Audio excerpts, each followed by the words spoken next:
মহারাজা বীরবিক্রম বিশ্ববিদ্যালয়ের উপাচার্য হিসেবে নিযুক্ত হয়েছেন ডক্টর বিভাস দেব। গত 5ই মার্চ ডক্টর বিভাস দেবকে নিযুক্তি দেওয়া হয়েছে মহারাজা বীরবিক্রম বিশ্ববিদ্যালয়ের উপাচার্য হিসেবে। আগামী সপ্তাহে মহারাজা বীরবিক্রম বিশ্ববিদ্যালয়ের উপাচার্য হিসেবে আনুষ্ঠানিকভাবে দায়িত্বভার গ্রহণ করবেন ডক্টর বিভাস দেব।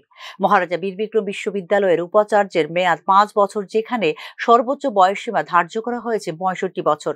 উপাচার্যকে একজন বিশিষ্ট শিক্ষাবিদ হতে হবে, যার কমপক্ষে 10 বছরের বিশ্ববিদ্যালয়ের অধ্যাপক হিসেবে থাকতে হবে অভিজ্ঞতা।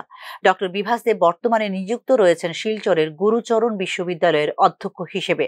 উল্লেখ করা যেতে পারে, অধ্যাপক সত্যদেব পোদ্দারের স্থলাভিষিক্ত হয়েছেন ডক্টর বিভাস দেব।